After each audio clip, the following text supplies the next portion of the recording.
Out of 42,000 barangays, Mr. Chair, may I ask the officials of DILG, what is the average budget across the country?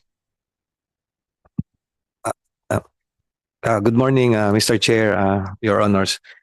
Based on our data, the average share from the national tax allocation of barangays would be at 4.937 million per barangay.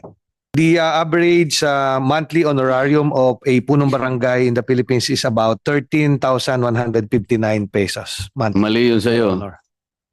Sa akin is only 8,000 pesos per month. Yun ang average po nationwide.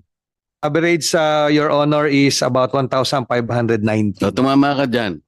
Isip-isipin mo naman. 1,000 pesos, 1,500 pesos per month. Ano po ang may bibigay dyan sa pamilya niya? 1,500.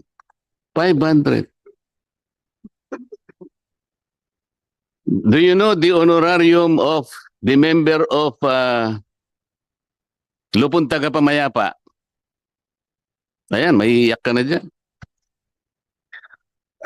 Mr. Chair, thank you very much.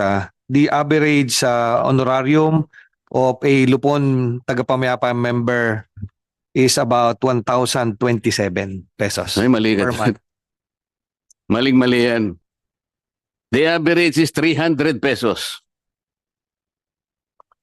Paano makakapamayapa? Alam mo, Mr. Chair, sa Maynila, kasi ako nagtatanong po isang barangay sa Maynila, sa unang pagkakataon nabigla ko, kasi ang binanggit niya ay, magkano po honorarium ng inyong 1,000 pesos po, nabigla ako. Napakaswerte ka ako ng ano nyo. Ngayon lang ako nakarinig, 1,000 pesos pala ang honorarium ng isang miyembro ng Lupon Tagapamayapa. Sir, 1 year po yun. Sabi niya sa akin. Ibig sabihin, 3 piso sa loob ng isang araw. Sinong mapapayapa mong isang komunidad?